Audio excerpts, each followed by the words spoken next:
Bueno, vamos a comenzar nuestra clase de hoy, lección 8. Nos corresponde hoy. Y vamos a empezar una lección muy importante. Primero, porque es una lección que sale en los exámenes sin falta. Y segundo, porque con esta escuela nace la criminología ya orgánicamente estructurado, ¿verdad? Empieza ya a manifestarse un poco, un poco fuera de lugar al comienzo en algunos aspectos y desacertados, ¿verdad? Pero ya de forma presente en el ámbito de la ciencia, ¿verdad? Con sus sombras y con sus luces, los tres evangelistas, así le llamaban a estos tres grandes criminólogos como Lombroso, Ferri y Garófalo, ¿verdad? Que son los representantes de esta escuela positiva que vamos a desarrollar el día de hoy. Bueno, como les había mencionado, el tema de las escuelas es un poco pesado a la hora de estudiarlo, ¿verdad? Por eso les digo que es muy importante las clases, ¿verdad? En el sentido de que yo voy tratando de recapitular las informaciones eh, para que resulte más didáctico, ¿verdad? Como verán, nuestra materia es muy teórica, requiere de bastante tiempo de lectura y eso sumado con las demás materias que tienen es un poco pesado, ¿verdad? Pero les cuento que lo que a mí me sirvió mucho en mi época de estudiante fueron los consejos que me había dado el doctor, el gran maestro, el doctor Ruffinelli. Él siempre nos aconsejaba que luego de las clases les demos una lectura de 15 minutos. 15 minutos, una lectura al terminar la clase de la lección desarrollada, ¿verdad? Y eso con todas las materias, todos los días. Por lo menos esas materias que son pesadas, todos los días una lección, 15, máximo 20 minutos. Y verán que a la hora de que llegue el examen final, no les va a ser tan pesado, ¿verdad?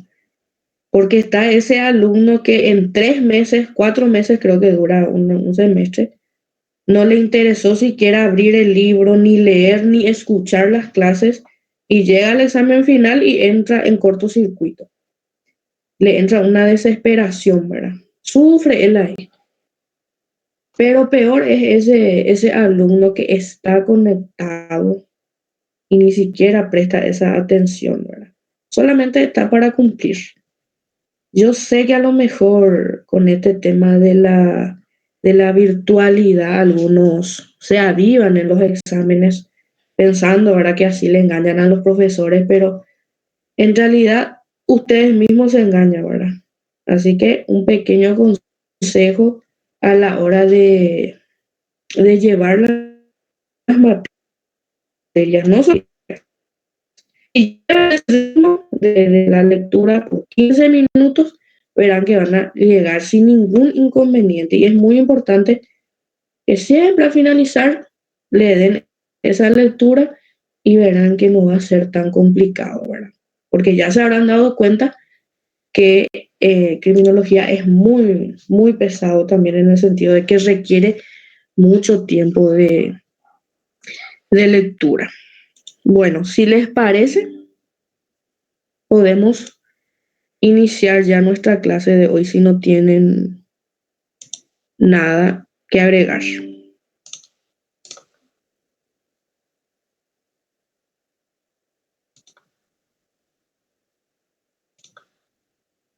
Bueno, la escuela positiva, que es lo que corresponde a la lección 8, la nueva tendencia, como decían, que se levantó contra la escuela clásica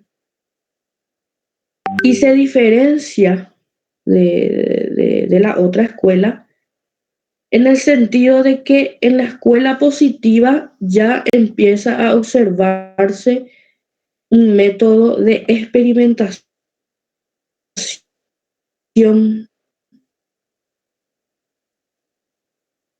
o ya pasaría a ser parte de la criminología, ¿verdad?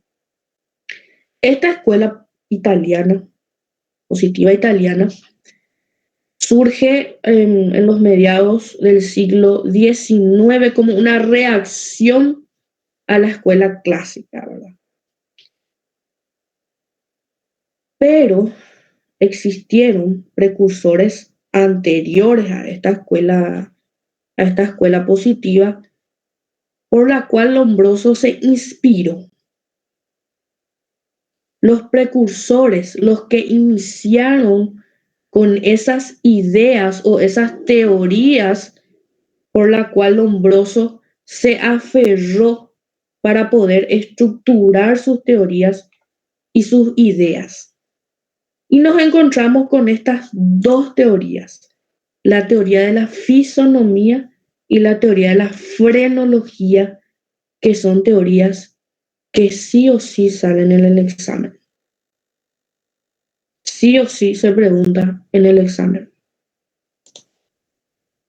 Nos encontramos ahora con estas teorías. Primero, la de un pastor suizo, Johann Gaspar, con su teoría, ¿verdad?, de la fisonomía, y la otra del alemán Franz Joseph, con la teoría de la frenología. ¿Qué es lo que hacen estas teorías básicas?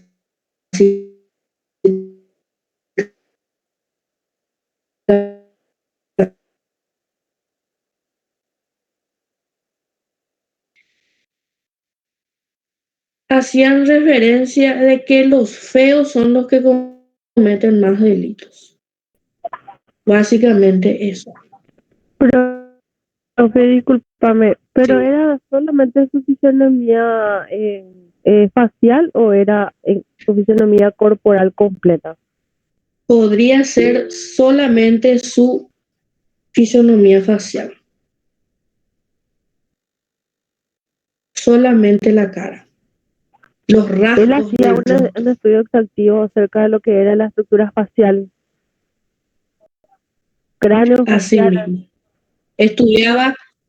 Estudiaba la armonía entre la belleza moral y la física, ¿verdad? Mostrando cómo por lo menos la virtud embellece, decía, y el vicio deforma los rasgos del rostro. ¿Entienden? Entonces, como dice nuestro PowerPoint, estaba basada en la idea de que por el estudio de la apariencia externa de una persona, que sería el rostro, sobre todo era su cara, puede conocerse el carácter o la personalidad de esta persona. Y como dije, hablando mal y pronto, en síntesis y en conclusión, lo que decían era que los feos son los que cometen más delitos. Básicamente, imagínense. ¿Se entendió esta teoría? Sí se comprendió. Pero, profe, a mí no sé si a mí no me pasa, pero yo cuando voy a un lugar así un poco inhóspito, o por ejemplo, que yo sé que es complicado, por ejemplo, allá al bañado, y me sale una persona así con una textura facial bastante peculiar, realmente me entra una cosa así, un pini de miedo. dice. Hasta la actualidad yo Sí. creo que mucho no varía eso. Y un poco sí, un poco. eh, Nos encontramos con varios delincuentes que están mejor vestidos que uno, ¿verdad? O que, Claro, yo no sí, generalizo, pero que hay un como un fundamento que uno tiende, o, vamos a decir, mentalmente a estructurar por no por el vestir, sino que es el rostro. Específicamente me refiero a la fisionomía facial. no, claro que hasta hoy en día eso es así, ¿verdad? Pensamos, pero muchas veces juzgamos, ¿verdad? De antemano. Muchas veces no es así, pero muchas veces sí es así. O sea, no hay que generalizar o pensar que es así, ¿verdad? Porque esa era la idea de estas personas y en especial del Lombroso, ¿verdad? Está correcto. Entonces vamos a continuar. Y luego está la teoría de la frenología, ¿verdad? Esto también sí o sí sale en el examen. Habíamos dicho, ¿verdad?, que era el representante de esta teoría era Joseph Gall, de su apellido. Este señor, ¿verdad?, desde pequeño tuvo mucho interés por la forma del cráneo, ¿verdad? Y cuando fue estudiante, él decía, o sea, él observaba que quienes tenían ojos prominentes poseían una buena memoria, ¿verdad?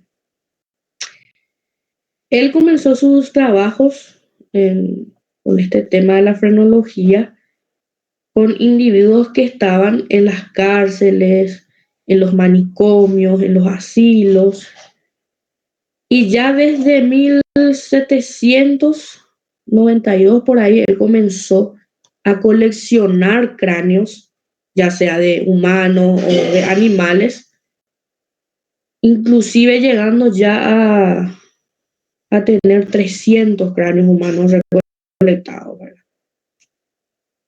Y sí, hubo un tiempo en el que se creía posible conocer la personalidad de cualquiera, ¿verdad? Midiendo su cabeza. La frenología defendía que la forma del cráneo daba información sobre las facultades o sobre los rasgos mentales de las personas, ¿verdad? Sus principios establecían que el cerebro es el órgano de la mente y que éste posee un conjunto de facultades mentales, ¿verdad? Cada una representada particularmente por una parte diferente o un órgano del cerebro, ¿verdad? Imagínense por un momento que pudieran elegir a la esposa perfecta o al marido perfecto según la forma de su cabeza. O conocer quién ha perpetuado un crimen debido a la forma de su cráneo protuberante. Imagínense.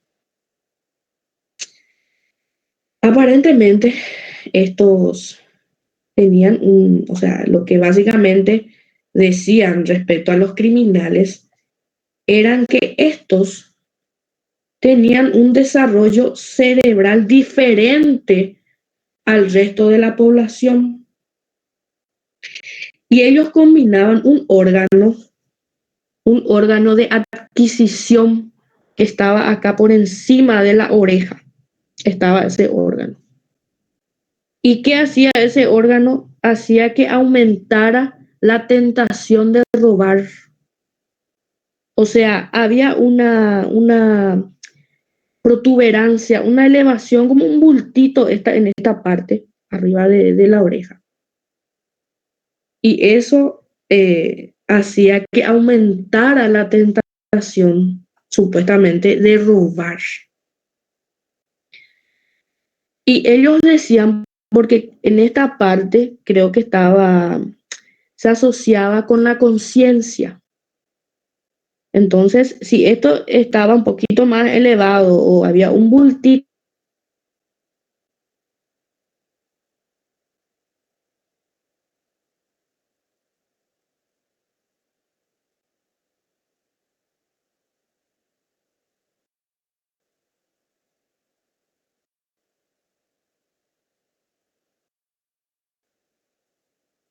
al negar el libro,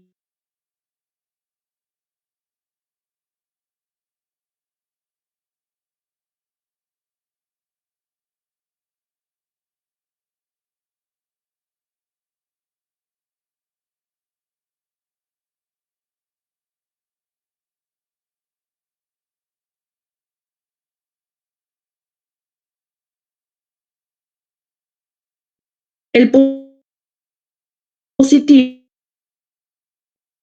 criminológico inserta en la dinámica de causas y efectos que rigen el mundo natural. O sea, básicamente lo que decía era por la persona poder distinguir por causas políticas, causas externas, como los factores sociales. Vamos a ir.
La criminalidad y cómo prevenirlo. ¿Cómo podemos prevenir la muerte por inundación o la fiebre o el contagio? Teniendo un previo conocimiento, ¿verdad? Experiencias que nos vayan suministrando datos, informaciones, factores, ¿verdad? Que nos permitan facilitar la acción y la decisión oportuna y correcta, ¿verdad? Eso es lo que básicamente ellos se preguntaban, ¿verdad? Así podemos, ¿verdad?, pronosticar las causas de por qué delinque.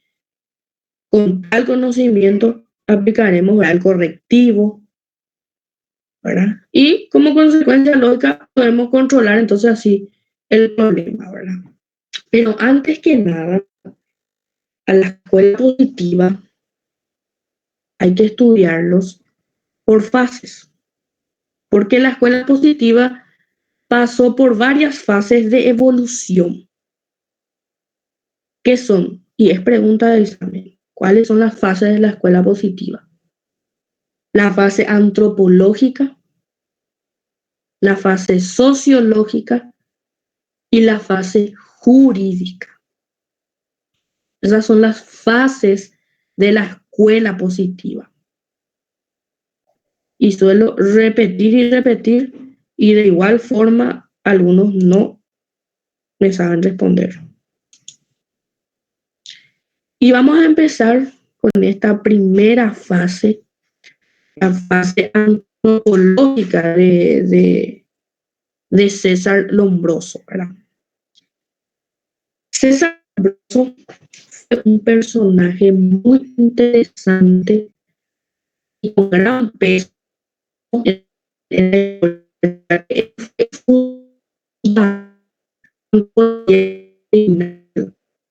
a él se lo llama inclusive el padre de la criminología, porque con él empezó todo lo que es la criminología.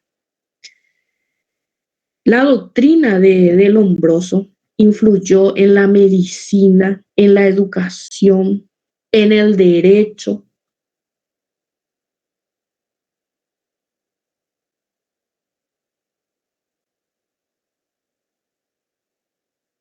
En choques en respecto a lo que él alegaba, ¿verdad? Bueno, él nació en Verona en 1835, en el seno de una familia muy acomodada, ¿verdad? Desde muy joven él demostró su ingenio publicando su primera obra a los 15 años sobre un tratado, sobre un libro sobre historia de Roma. Esa fue su primera publicación, a los 15 años. Pero fue en el campo de la antropología y la psiquiatría donde él demostró un verdadero interés y por lo que él será, ¿verdad?, mundialmente conocido, ¿verdad? Todas sus teorías se basaron en observaciones de presidiarios. Observó que en los reclusos indisciplinados había una serie de signos característicos similares cuya incorregibilidad se atribuía a que imposibilitaban su adaptación a la vida normal, particularmente en criminales característicos, ¿verdad? En sus estudios ya posteriores, siguió él hallando cada vez mayor cantidad de anormalidades entre los reclusos, ¿verdad? Lo que le impulsó a crear una teoría que le dio a conocer en su famosa obra que él tituló El hombre delincuente. Y con esa obra, El hombre delincuente, nació una teoría muy famosa, que es la teoría del delincuente nato. Esta es la teoría de César Lombroso, muy importante, que sale en el examen también. Entonces, vamos a explicar de qué trataba esta teoría. Bajo las influencias, ¿verdad?, de la teoría también de Darwin, en la teoría de la evolución, Lombroso establece toda su doctrina en base a sus estudios y desarrolla la teoría del delincuente nato, que ve en el mismo a un ser atávico. La teoría atávica o ese ser atávico era esa persona que tenía una enfermedad, ¿verdad?, cierta enfermedad. Y esa enfermedad era la consecuencia de ciertas tendencias que se transmitían de generación en generación. Esa era la teoría atávica. Y él se toma de esa teoría para crear a la teoría del delincuente nato. ¿Y qué es lo que él decía? Que estos delincuentes ya nacían siendo delincuentes, ya sea porque su padre tenía o era un criminal o ya que su madre era de esa forma. Era como una enfermedad, decía. que se transmitía de generación en generación. ¿Se entiende?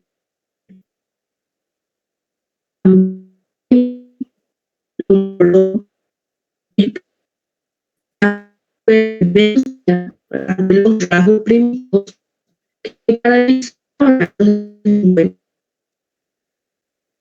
Por ejemplo, tenían senos pronunciados, sus mandíbulas eran voluminosas.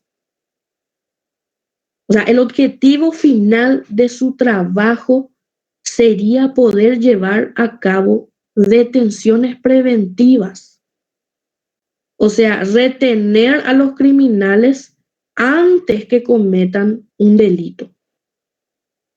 ¿Se entiende? Pero ¿cuáles eran esas características antropológicas del delincuente nato? Por ejemplo, la cabeza, las medidas craneanas, los valores, ¿verdad? Muestran diferencias insignificantes entre los delincuentes y los que no son delincuentes. La altura de la cara es ligeramente mayor en el delincuente. Eso es lo que decía respecto a la cara. La altura de la cara era mayor en el delincuente que en el resto de la población. ¿Se entiende? Como él no consigue pruebas suficientes de que haya grandes diferencias en las medidas craneanas, él hace otra tercera edición del hombre delincuente y deja de lado estos análisis para centrarse en las anomalías craneanas, ¿verdad? Lo que sucede es que el Lombroso empieza a realizar estudios y llega a conclusiones que a menudo, ¿verdad?, se contradicen, ¿verdad? Lo que hace que sea un poco difícil también un seguimiento coherente de su trabajo, ¿verdad? Algunas anomalías puede ser el hoyuelo, el, la forma de la cabeza, la simetría craneal, las mandíbulas enormes, la nariz también enorme, las orejas, los senos. Eso es lo que él decía y básicamente él así clasificaba al delincuente nato, ¿verdad? En el cerebro, por ejemplo, él le dedicaba menos tiempo al, al, al cerebro, ¿verdad? Más le dedicaba tiempo al cráneo. Sus estudios, sobre todo, se basaron en irregularidades. Analiza también la estatura, el peso, los brazos. Según sus estudios, el peso medio sería mayor en los delincuentes. Algo que personalmente, ¿verdad?, yo no comprendo, ¿verdad? Ya que si pensamos que estos no tendrían una buena calidad de vida y por tanto su alimentación no sería adecuada, ello conduciría a un bajo peso. En cuanto a la apertura, por ejemplo, de los brazos, él se basó mucho en los estudios, en los datos obtenidos por la Casane, ¿verdad? En lo que él ve que en más del 70% de los delincuentes la apertura de los brazos superaba la estatura, ¿verdad? Él también hablaba de la temperatura corporal. Lombroso, él llega a la conclusión de que a través, ¿verdad?, de sus estudios, el delincuente muestra una temperatura algo mayor respecto a los no criminales, ¿verdad? Y por sobre todo que son menos propensos a tener fiebre, inclusive en el pulso, en la respiración, ¿verdad? Es mucho más elevada y mucho más frecuente en los delincuentes. Eso es lo que él básicamente decía.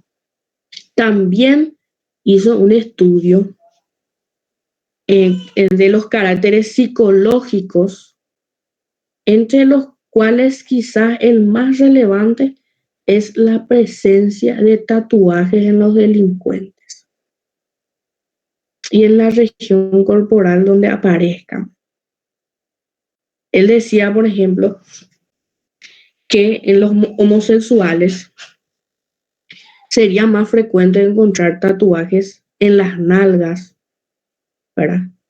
En tanto que en los temas como en las inscripciones aluden inversión sexual del sujeto, o sea, los dibujos de los tatuajes. En los delincuentes heterosexuales abundaba el tatuaje en el bajo vientre o regiones cercanas, ¿verdad?, a los órganos sexuales, ¿verdad? Normalmente con motivos obscenos. Eso es lo que él decía, ¿verdad? Profe, ¿cómo se llamaba? Perdón, ¿cómo se llamaba ese estudio que hizo? Estudio de carácter, ¿cómo dijiste?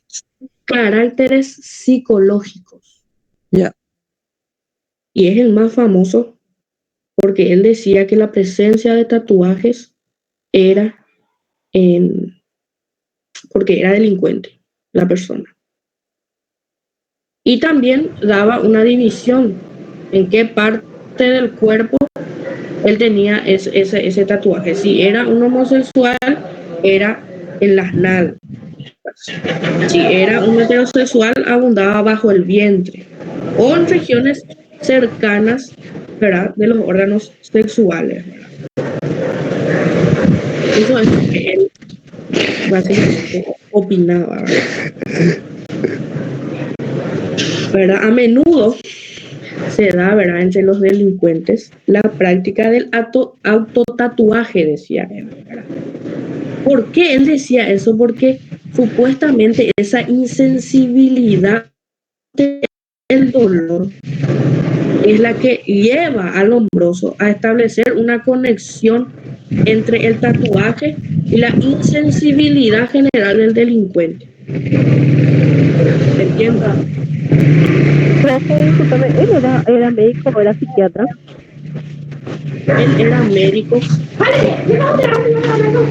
Él era médico de medicina.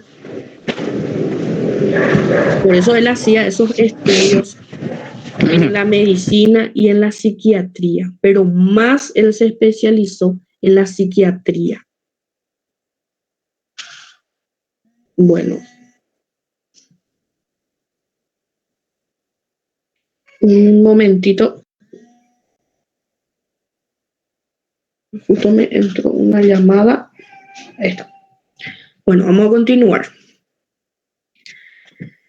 En cuanto a la temática del tatuaje, la mayoría, él decía que eran dibujos sexuales o relativos a la venganza, ¿verdad? O también símbolos jeroglíficos, ¿verdad? Lo que el Lombroso pone en conexión con la costumbre paralela de los que él denominaba salvajes, ¿verdad? Porque así él denominaba a esas personas, ¿verdad?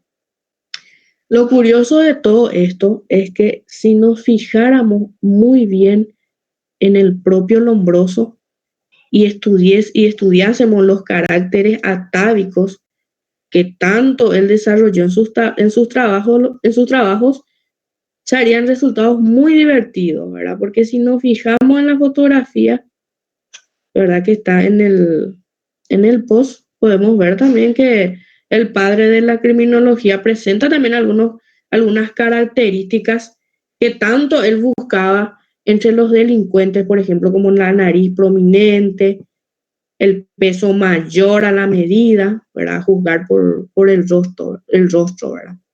Y los labios gruesos, ¿verdad? Y si también nos fijáramos en su personalidad, como hacía él en algunos casos, en los que él no encontraba suficiente caracteres atávicos, podría decirse que su timidez, su incapacidad para las relaciones sociales le situarían en bastante cerca, ¿verdad?, de lo que él llamaba opacados de espíritu, ¿verdad?, que a su vez estaban relacionados con los enfermos mentales, por ende, con los delincuentes, como él mencionaba. En resumidas cuentas, probablemente bajo sus minuciosos estudios, ni siquiera él se iba a librar de sí mismo, en síntesis. Bueno, no cabe duda de que Lombroso estableció unas ideas innovadoras en el campo de la antropología y acorde al pensamiento muy en cuenta a la hora de juzgar sus opiniones. Pero esto no le quita que su metodología puede ser muchas veces poco científica, ¿verdad? La manera de analizar los datos que obtenía en sus experimentos y sobre todo la interpretación que él hacía de eso es demasiado subjetiva, ¿verdad? Y llena obviamente de prejuicios. El hecho de que considerase que se podía trazar los caracteres físicos particulares del criminal nato fue lo que le dotó de tanta popularidad en su época y pues sobre todo entre la alta sociedad, ¿verdad? Ahora bien, si se seguían sus teorías, se planteaba un problema, ¿verdad? Si el delincuente no tiene otro destino que serlo, ¿cómo podríamos juzgarle? Y para ello concluye que la pena sería una simple y justa prevención social, ¿verdad? Eso es lo que él planteaba, ¿verdad? Y como podrán ver, ¿sí? Profe, discúlpame, él hacía sus estudios en base a reos ya condenados. Sí, a reos condenados. Él hacía sus estudios en las cárceles. Y sobre eso vamos a decir que para que los antecesores se puede hacer una prevención en cuanto a los reos o en cuanto a la sociedad en sí. En cuanto a los reos. Por ejemplo, si había una persona fuera con esas mismas características, ya se lo tenía que detener.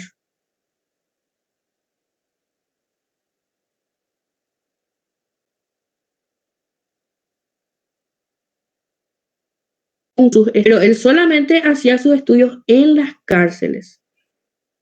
¿Se entiende?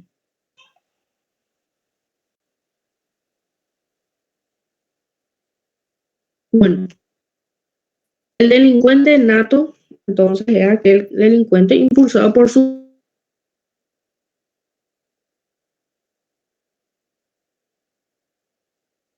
a la como delito, porque él ya nace de esa forma, porque él ya lo trajo por sus antecesores, ¿verdad? Y asimismo también él distingue algunas características todas psíquicas y también sociales, ¿verdad? Pero él más se dedicó a los caracteres anatómicos, ¿verdad? Como les venía mencionando. Bueno, esta es una fotografía donde se puede ver lo que él describía como un delincuente nato, ¿verdad?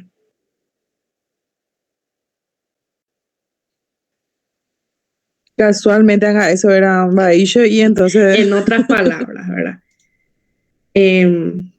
Los delincuentes con los delitos más graves tienen en común unas peculiares taras genéticas, dice. Grandes mandíbulas, ¿verdad? Proyección de la mandíbula hacia adelante, altos pómulos, nariz respingona, aplastadas. O sea, esta era la descripción que él hacía del delincuente. Si vos estás dentro de, de, de esta descripción, ya date por hecho que sos una delincuente o un delincuente, ¿verdad? La insensibilidad al dolor en los tatuajes que ella había dicho, ¿verdad? Barbarrala, básicamente esto, ¿verdad? Lo que él decía que era, es un poco simpático, pero era lo que se creía en ese entonces. Pero es muy radicalista eso, Sí, profe. demasiado, demasiado. Pero él se hizo muy popular por estos estudios, muy popular. Y era lo que creían en esa época, ¿verdad? Pero sí, él hizo un estudio muy importante que nos dejó hasta hoy en día, que es la clasificación de los delincuentes. Él hizo una importante clasificación de delincuentes. El delincuente nato, que es lo que ya habíamos dicho, que es, la descripción es esta. Ya vos nacías así, ¿verdad? Ya no había marcha atrás. El delincuente loco moral, el delincuente epiléptico, el delincuente loco y el delincuente ocasional. También el delincuente pasional o de ímpetu. Vamos a hablar un poco de cada uno. El delincuente loco moral. Él decía que eran los antipáticos, los que viven solos, los que odian todo sin ningún motivo. O sea, eran personas que simulaban muy bien su locura. Eran muy vanidosos, llegando a la morbosidad, aunque trataban de llegar a hacer una vida en algo muy elegante, ¿verdad? Son sujetos antisociales, incapaces de vivir en familia, respondían el odio con el odio, sentían envidia, venganza, por, por más insignificante, ¿verdad? Que sea la situación. Él decía que eran sujetos de pesos iguales o mayor a lo normal. El cráneo de estas personas tiene una capacidad igual o superior a lo normal. Y en general no tenía diferencia con los cráneos normales.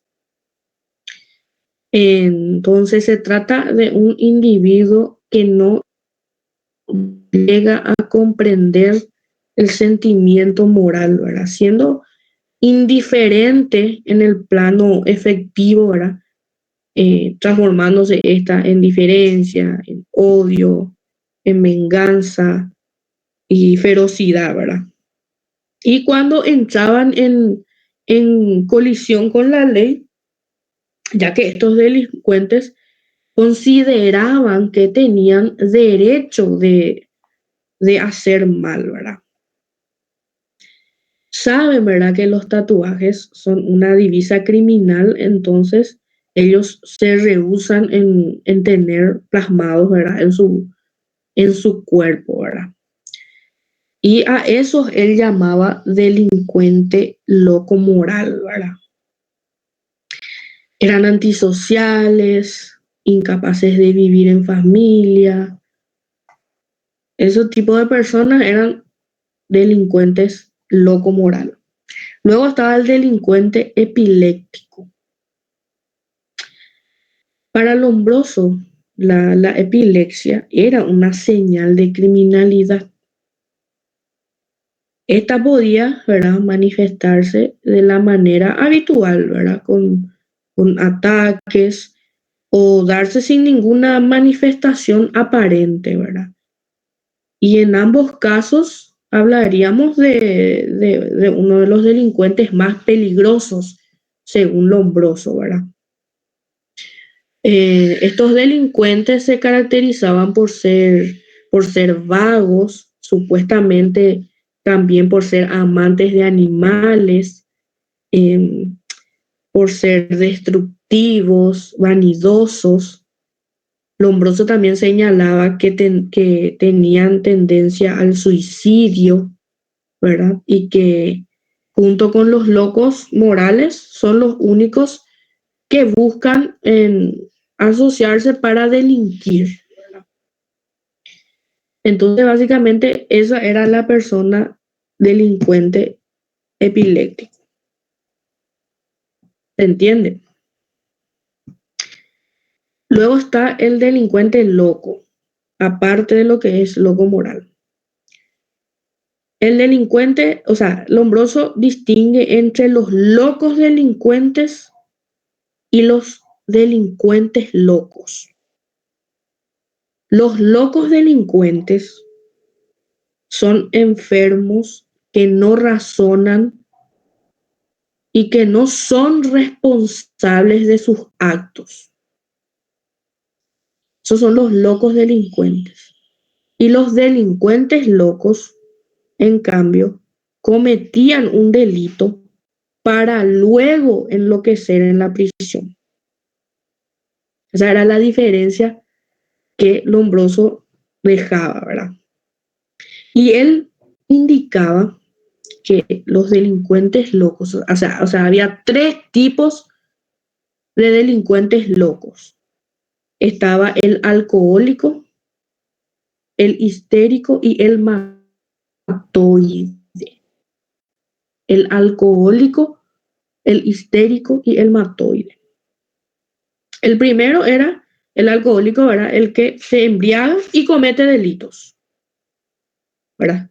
Y el histérico era una persona que tendía a mentir o tenía ya una inclinación natural al erotismo, ¿verdad?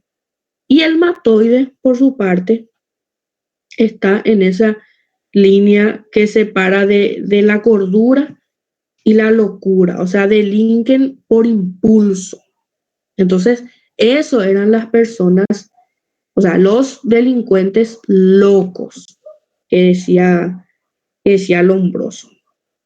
Luego estaba el delincuente ocasional.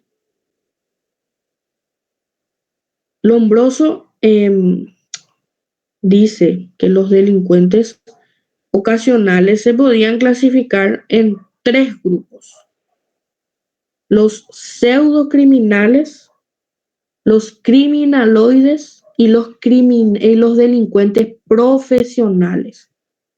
Repito, los delincuentes pseudocriminales, los criminaloides y los delincuentes profesionales. Un ratito acá porque me entro en...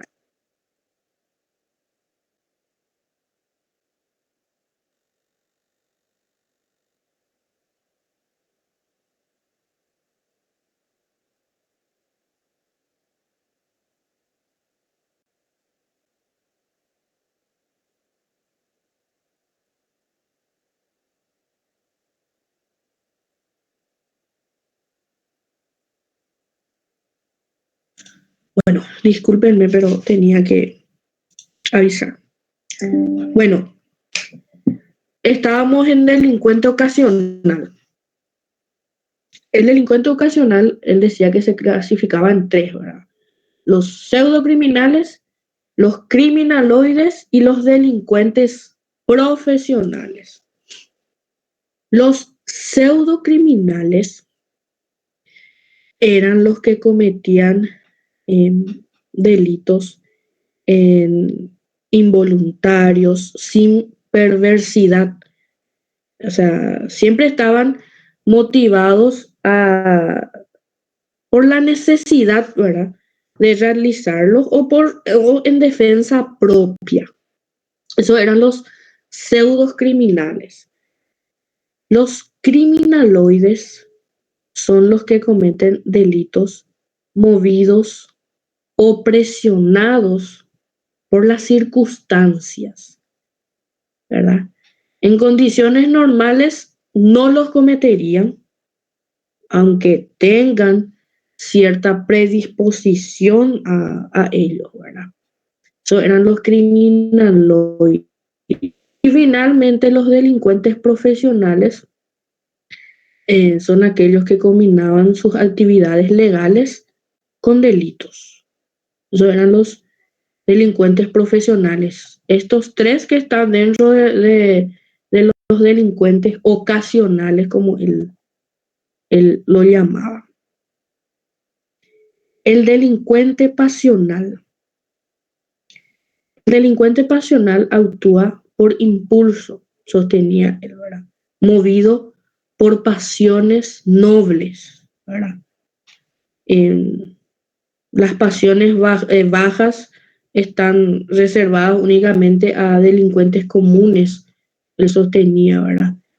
Él decía que estos delincuentes no tenían ningún rasgo físico particular que lo identifique, salvo su edad, que oscilaba entre los 20 y los 30 años.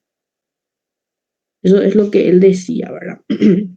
Este tipo de criminales son sumamente afectuosos, ¿verdad?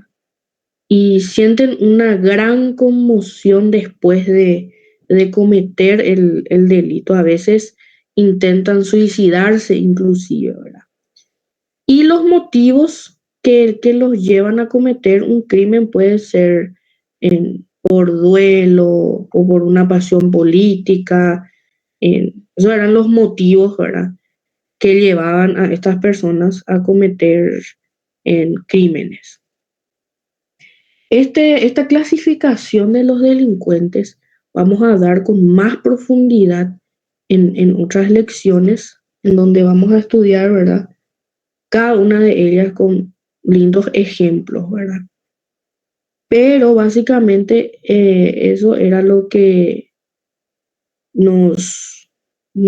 como te digo, como les digo, nos dejó Lombroso de bueno, ¿verdad? Clasificarle a los delincuentes. Las teorías de Lombroso sirvieron mucho para poner el foco de atención en la importancia de los factores biológicos, sociales, económicos, psicológicos en la comisión de un delito, porque fue a partir de él en donde se habló de estos factores, ¿verdad?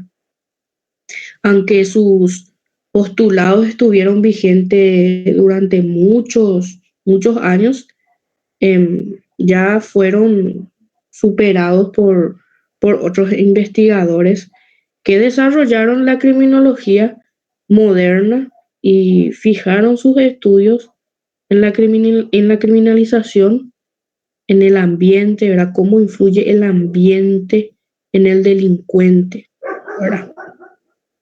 Todo eso vamos a estar hablando en otra lección referente a los factores de la criminalidad. Y con eso cerramos lo que es la fase antropológica de César Lombroso y entramos a otra fase que es la fase sociológica de Enrique Ferri. Sí, Profe, escucho. disculpa, como para hacer nomás un resumen de todo lo que anoté para ver si está bien, correcto, porque no es muy corto lo que sería todo lo que es antropología de Lombroso, ¿verdad? Sí. Él tenía prácticamente 3 teorías. La primera era la atávica, que con esa prácticamente se empezó, ¿verdad? Sí, Con esa teoría él empezó. Sí. Entonces sería como la primera. Y después esto utilizó esto, ¿verdad? Donde decía que tenía una enfermedad, era consecuencia de ciertas tendencias, o sea que era hereditario el tema de ser criminal, vamos a decirle, ¿verdad? Sí, criminal. Y Exactamente. a partir de ahí, él utilizó eso para realizar la teoría del delincuente nato, que sería el segundo entonces, ¿verdad? Sí, Sí, sí, sí, así mal no mismo. entiendo, sí. Y ahí hablamos de que los delincuentes ya nacían ya siendo delincuentes, ¿verdad? Que ya nacía de esa forma. Hablaste de las características también de los delincuentes natos. Y después de eso, Así como no mismo. encontraba así tipo conclusiones muy exhaustivas, entonces él llegó a una tercera teoría donde se basó eh, en algunas anomalías nomás, ¿verdad? O sea, que serían, Esas, ya, sí, esas anomalías, voy a dejar en claro, esas anomalías estaban dentro de la teoría del delincuente nato. ya, Eso nomás te aclaro. Esas sí, anomalías físicas que hablamos de la nariz, del tatuaje, todo eso estaba en la teoría del delincuente nato. Esa es la teoría, la única teoría importante que él dejó sentado, ¿verdad? sí. Y después de eso, otra vez hizo otro estudio, pero ya eran de carácter psicológicos, Sí, él que iba, eran, él iba haciendo más y más ediciones a su obra El hombre delincuente. ya. Y esas anomalías, por ejemplo, ¿cómo les nombraría? O sea, tipo, teoría de delincuente era, vamos a ponerle módulo uno y el otro, el de las anomalías Todo, ya sería todo, módulo 2 por ahí. sí, Pero todas esas de la misma teoría, de la misma teoría. ya, Todo era de la misma teoría, solamente que él iba agregándole nomás aparte, él iba haciendo sus estudios y sus investigaciones, pero todo estaba contenido a la teoría del delincuente nato. ¿Se entiende? ya. Entonces, ese tercer punto, por decir así, en esa teoría del delincuente es donde él agregó o se basó más en las anomalías. Eso así sería Así mismo, mejor, ¿verdad? así mismo. Muy Ya, bien. ya está, profe. Gracias. Excelente, Guillermina. Muy bien. Bueno, vamos a empezar entonces lo que es la fase sociológica de Enrique Ferri, ¿verdad? La sociología criminal de Ferri, que él señalaba con la sociología criminal, que hay factores sociales que llevan a la persona a actuar en contra de las reglas del bien común, ¿verdad? El bien para todos. Eso es lo que básicamente decía en la sociología criminal. En la sociología criminal, él mencionaba distintos factores que podían incidir, como la familia, el barrio, la escuela, la sociedad, ¿verdad? Etcétera, ¿verdad? Para este, para este señor, su sociología es el estudio de los delitos y de las penas en la colectividad. ¿Verdad? De manera más amplia, la sociología criminal es el estudio de la criminalidad, pero en conjunto, como fenómeno que se origina ¿dónde? En la sociedad. Y él hace un estudio, o sea, estudia sus factores en cuanto a la influencia que tienen, ¿verdad? Y los efectos que producen, ¿verdad? Estudia las relaciones criminales que se dan en la sociedad. Y Ferri distinguió elementos constituyentes para la formación de la criminalidad. Estos elementos o estos factores también vamos a tener en otra lección, inclusive vamos a tener varias lecciones en donde vamos a hablar de cada una, cada uno de estos factores. Primero, los factores antropológicos. En los factores antropológicos, él obviamente agarra los estudios y la teoría de lo que eres de César Lombroso, ¿verdad? Como estuvimos hablando, ¿verdad? Los factores físicos,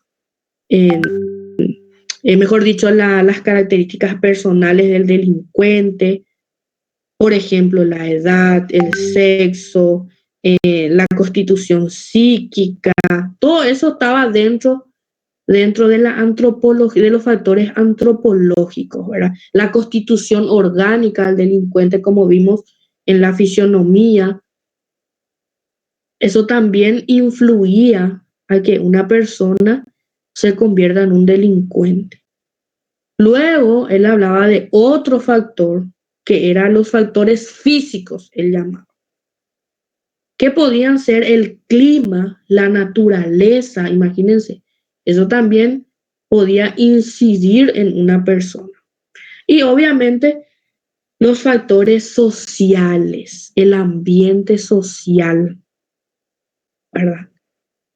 De sus múltiples aportaciones, Ferri, ¿verdad? Sin despreciar las aportaciones de su amigo y su maestro Lombroso, él señala también como ya habíamos hablado que la criminalidad es un producto del ambiente social que le rodea o le envuelve al sujeto y su conducta es el resultado de la misma, ¿verdad?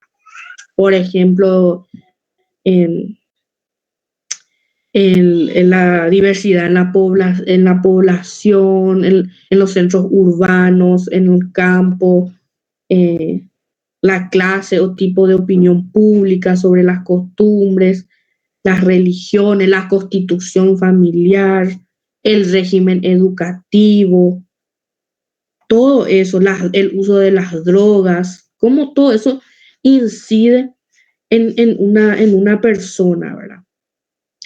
Entre los factores antropológicos, él también aceptaba que existían ciertas anomalías orgánicas, ¿verdad? Del cráneo, del cerebro, de la cara, del rostro, o viceversa, ¿verdad? También él, o sea, no desechaba esa idea, ¿verdad? Los caracteres personales de una persona o de un criminal entran justamente en las condiciones de la raza, en la edad, en qué año se empezaba a delinquir, en el sexo, por ejemplo, qué delitos cometía más una mujer, qué delitos cometía más el varón, la profesión también incidía. Todo eso nosotros vamos a dar con más exactitud en otras lecciones, ¿verdad? Pero básicamente era eso lo que él alegaba, ¿verdad? De importante. Y como teoría, él creó una teoría que llamó la teoría de la responsabilidad social. Esa es la teoría de Ferri que siempre suele salir también en el examen. Con esta teoría desechan la idea del libre albedrío de la escuela clásica. Él decía que el hombre no es libre. ¿Por qué? Porque sus libertades estaban restringidas por el marco jurídico establecido por el Estado. Entonces, la negación del libre albedrío constituye, ¿verdad?, el punto de partida del pensamiento de Ferri. O sea, no es necesario invocar el libre albedrío para fundamentar su responsabilidad ante la ley. El hombre responde porque vive en sociedad, no porque sea o deje de ser libre. ¿Se entiende? En eso consistía esta teoría de la responsabilidad social. La responsabilidad era social, ¿verdad? Él Profe, sostenía, sí. te escucho. ¿Podés repetir otra vez esa parte donde decías que en la teoría de la responsabilidad social se desecha, o sea, aquí se desechaba la teoría del libre albedrío y después dijiste algo Sí. más? ¿Sí me podrías repetir? Bueno, se niega totalmente el libre albedrío de la escuela clásica. ¿Por qué? Porque él decía que el hombre no es libre, porque sus libertades estaban restringidas por un marco jurídico, que estaba establecido por el Estado. ¿Se entiende? Niega totalmente el libre albedrío. Ese era el pensamiento, el punto de partida del pensamiento de Enrique Ferri. ¿Se entiende? Gracias, profe. Sí, gracias, profe. Muy bien. Entonces se trata de una responsabilidad social, no moral, ¿verdad? Social. Porque él decía que la vida humana está formada por dos factores: el individuo y la sociedad. Y como consecuencia, la sociedad determina el criterio de la responsabilidad o lo determina el individuo.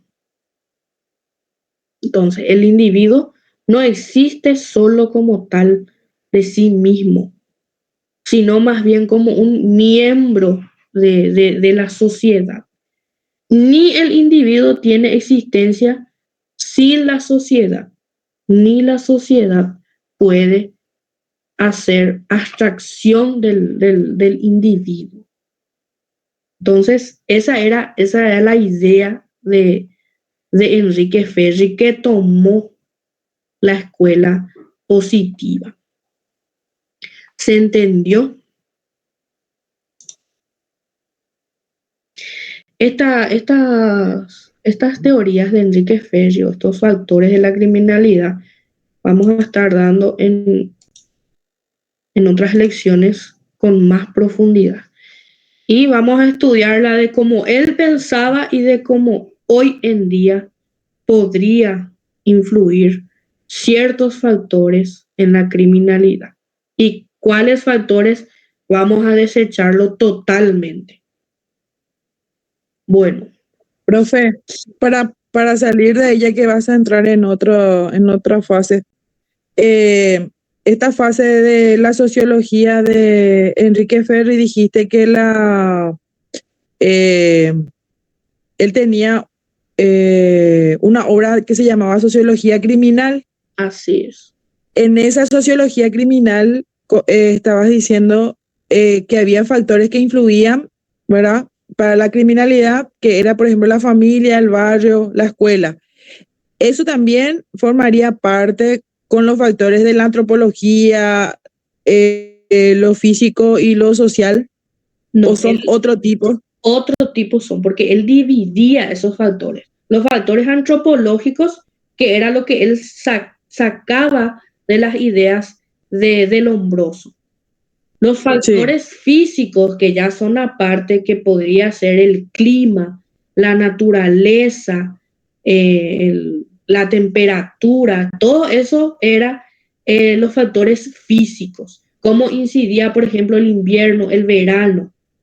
Y los factores sociales, que eran donde él más se dedicaba, que podía ser la constitución familiar, la educación, la sociedad, cómo eso incidía en el hombre delincuente, ¿verdad?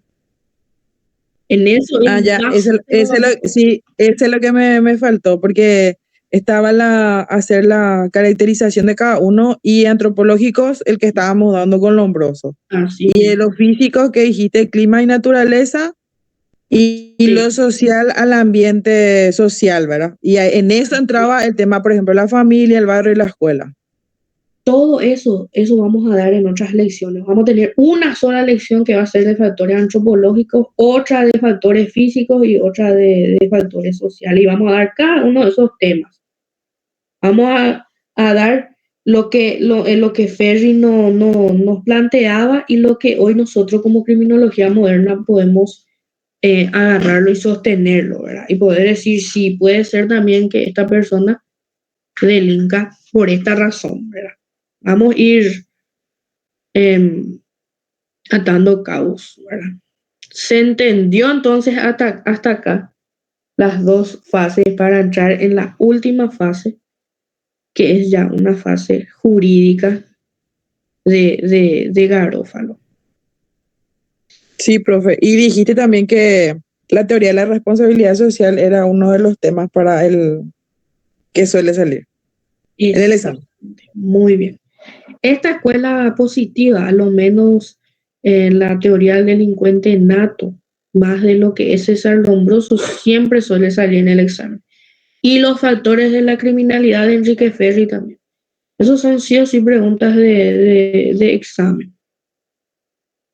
Entonces hay que manejar esa parte, ¿verdad? Y leer. Y es tan sencilla porque a veces se le pregunta, cita los factores de la criminalidad según Enrique Ferri, y a veces no suelen responder. Profe, ¿y ese de César Lombroso de la división de los delincuentes también? ¿O no? Eso también suele salir. Pero citar nomás. Y sí, en las características de cada delincuente o la clasificación que él daba, ¿verdad? Siempre hay una cáscara de banana ahí, ¿verdad? Pero es muy fácil de responder si es que Se leyó. entendemos y se leyó exactamente la lección. Pero esta lección es muy importante porque sí o sí se mete ya sea en la primera parcial o en la final. Sí o sí. Bueno, Dale, profe, gracias. vamos a continuar entonces con la fase jurídica de Rafael Garófalo, ¿verdad? Él también se adhirió a los principios de la escuela positiva que fue fundada por César Lombroso. La escuela positiva fue fundada por César Lombroso. No obstante, él, ¿verdad? Ya, o sea, se diferencia de esta escuela porque él más bien se enfoca, o sea, sus estudios se enfocan hacia las condiciones fisiológicas que motivaban a los criminales, ¿verdad? Eso era con César Lombroso. Con Enrique Ferri, ¿verdad? Otro era de los grandes representantes de esta escuela, ya daba más importancia a otros factores, como ya mencionamos, ¿verdad? Pero Garófalo entendía que la criminalidad se debía abordar igualmente desde una perspectiva psicológica y antropológica, o sea, aceptaba también esas ideas de César Lombroso y de Enrique Ferri. Es por ello que Garófalo es considerado también uno de los precursores de la criminología y también uno de los representantes del positivismo criminológico. Y fue Garófalo el que definió y popularizó este término de criminología. Esta palabra, criminología. Fue él el que definió y fue él el que primera vez pronunció o publicó en un libro que él llamó la criminología. La criminología, el estudio sobre el delito y sobre la teoría de la represión. Así se llamaba su libro. Y en ese momento se empezó a conocer este término, la criminología. Entonces, el estudio de este autor de Garófalo junto a Lombroso y Ferri fue el origen de la criminología como ciencia que estudia el delincuente físico, social y psicológicamente, ¿verdad? La gran preocupación de Garófalo fue la de aplicar la aplicación de la teoría criminológica a la práctica, tanto en el aspecto legislativo como en lo judicial. Así, o sea, hace el primer esquema de las penas de acuerdo no con el delito, sino con la clasificación de los delincuentes. O sea, llevar esa teoría de la criminología que nos venían planteando Lombroso, Ferri, llevar eso a la práctica, a lo judicial, a lo legislativo. Por eso se lo llama FA.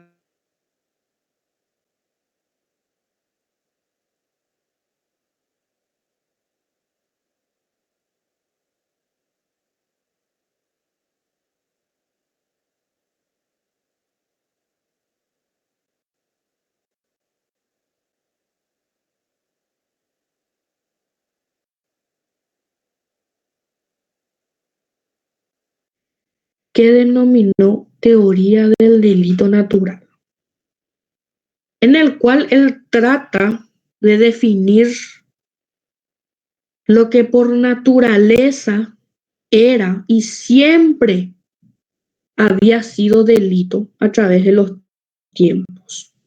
O sea, tratar de darle un concepto sobre lo que es delito por naturaleza. O sea, el delito natural, ¿verdad? Él empieza entonces a investigar qué hechos a través de las distintas épocas y pueblos siempre fueron considerados como delitos. Pero la tarea, esta investigación de Garófalo, se se enfrentó con una dificultad. Y era que los hechos considerados delitos no fueron los mismos en todos los tiempos.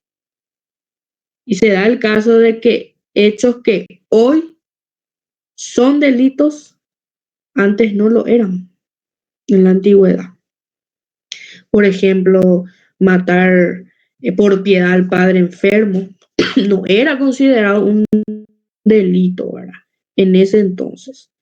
Entonces, para salvar esa dificultad, Garófalo cambia el objeto de su estudio y en vez de investigar los hechos, comienza a investigar qué sentimientos lesionan, qué sentimientos lesionan esos delitos. Entonces, comienza a investigar si hay sentimientos perdurables, ¿verdad? Cuya lesión siempre hubiese sido considerada como ilícita. Y esta teoría lo lleva a concluir de que hay dos sentimientos cuya lesión la humanidad siempre consideró delito. Dos, y era el sentimiento de la piedad y el sentimiento de la probidad. Repito, el sentimiento de la piedad y el sentimiento de la probidad. Y definió al delito natural así, como la violación de los sentimientos de la piedad y la probidad en la medida media en que son poseídos por una sociedad determinada. Cuando se ataca, por ejemplo, la vida o la integridad corporal, se ataca la vida o la integridad corporal, se está violando el sentimiento de piedad. Y cuando se desconoce la propiedad, cuando se ataca un bien, una propiedad, un bien inmueble, se está atacando el sentimiento de la probidad. ¿Se entiende? El sentimiento de la piedad. ¿Cómo se puede lesionar? Por el robo, por el homicidio, las heridas, los malos tratos.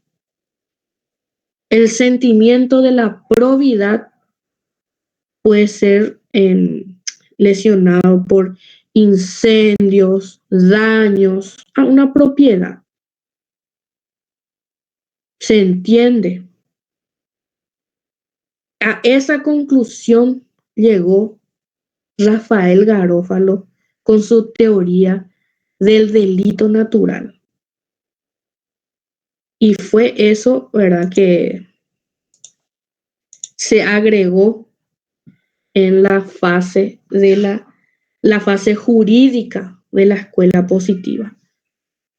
Se entendió lo que fue la fase jurídica.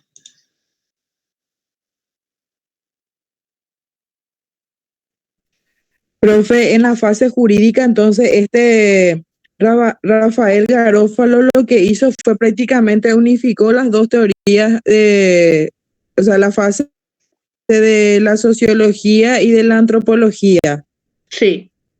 ¿verdad? Y de ahí él hizo su teoría propia, que sería la de delito natural. Así mismo. Y lo que él, según lo que anoté, que él hace o sea, es el primer esquema de clasificación del delincuente, y lo que él hace aquí ya es llevarlo a la práctica, porque todo era teoría nomás. Entonces acá él lo que Todo es, era sí, lo teoría. lleva a la práctica, y aquí entra lo que sería esa fase jurídica, o sea, llevarlo a la práctica. Llevarlo a la práctica en el aspecto judicial, en el aspecto legislativo. Hace un esquema, ¿verdad?, de penas de acuerdo no al delito, sino a la clasificación de delincuentes. Eso es lo que él aportó en esta fase jurídica. ¿Se entiende? En la fase jurídica dijiste que lo llevaba ¿en dónde? Perdón. En la fase jurídica, Garófalo lo que hace es de estas teorías criminológicas que estudiamos, lo lleva a la práctica. ¿En qué aspecto? En el aspecto jurídico, judicial, en el aspecto legislativo, y hace un esquema de penas de acuerdo a la clasificación de los delincuentes, no del delito, de acuerdo a la clasificación de delincuentes. Lleva a la parte jurídica y crea esta teoría del delito natural, ¿verdad? Porque él lo que quería era definir esa palabra, el delito natural. ¿Qué es lo que era un delito natural? ¿Verdad? ¿Qué delito es lo que siempre se consideró delito? Eso es lo que él quería descifrar, ¿verdad? Y por lo que por naturaleza ya existía, ¿verdad? Lo que ya por naturaleza existía, pero no pudo, ¿verdad? Porque, como saben, había delitos que hoy no son delitos y que antes no lo eran. O sea, no había algo que siempre fue delito, ¿verdad? Entonces él cambió ese objeto de estudio, y en vez de investigar los hechos, en vez de investigar qué delitos siempre fueron, él empezó a investigar qué sentimientos, lo que siempre un delito lesionaba. Y eran esos dos sentimientos, la piedad y la probidad. Y la probidad. Excelente. Muy bien. Si eso manejan, ya pasan el examen. Y aprobado. Y estos son unos resúmenes de lo que serían los postulados de la escuela positiva, ¿verdad? sustituye la responsabilidad moral por la social que ya habíamos dado con Ferri. La voluntad del hombre no juega ningún papel en sus actos, o sea, el libre albedrío está fuera, el hombre no tiene libre albedrío, se aceptan tipos de criminales, que era la clasificación que habíamos visto que hizo César Lombroso. Y también Ferri hizo una clasificación, pero que es muy parecida a la de César Lombroso. La legislación penal debe estar basada en los estudios antropológicos y sociológicos, que fue lo que hizo Garófalo, ¿verdad? Y acá está la parte más interesante. Terminamos. La lección 8. ¿Se entendió? ¿Alguna Sí, duda? profe, se entendió, pero fue muy intenso. Esta lección es muy, muy larga. Y eso que mañana, con la 9, creo que vamos a estar dando como 4 escuelas, pero ya con eso terminamos lo que sería las escuelas penales, ¿verdad? Entonces, si no hay ninguna duda, consulta, dejamos acá y continuamos mañana con la lección 9. Pero les vuelvo a repetir y acuérdense de mí que esta lección es muy importante en el examen. Así que apunten. Profe, ese del Lombroso, de Rafael Garolo, no dijiste, por ejemplo, cómo, por ejemplo, Y preguntarías la de Garófalo, su teoría. y la de Garófalo siempre sale lo que es la teoría del delito natural, ¿verdad? En qué básicamente consistía esa teoría. Y siempre deben de responder que era los que lesionaban los sentimientos de probidad y de piedad. Piedad y probidad. O sea, ¿en qué consistía, verdad? La violación de los sentimientos de la piedad y la probidad. Eso es lo que se pregunta si es que Sí, sale referente a Garófalo, ¿verdad? La teoría del delito natural. ¿Se sí, profe. entiende? Bueno, así que presten mucha atención a esta lección. Y creo que la otra semana, no sé si me equivoco, creo que el 27 empiezan ya las parciales. No nuestra parcial, pero creo que ya hay que definir desde ahí qué fecha nos va a tocar. Voy a hablar con la delegada respecto a eso y podemos definir también nuestra fecha de primera parcial, si les parece aquí en clase, para que todos decidan por mayoría. Profe, ¿y hasta qué Sí, unidad profe. entraría? No puede entrar hasta esta unidad nomás. Y va a entrar hasta donde desarrollemos. Esa es la idea. Profe, mañana podríamos definir si es que te parece. Sin problemas. Mañana podemos definir entonces la fecha y va a salir hasta la lección que demos antes de esa fecha. Bueno, Profe, Bueno, profe. sí, el examen va a ser escrito.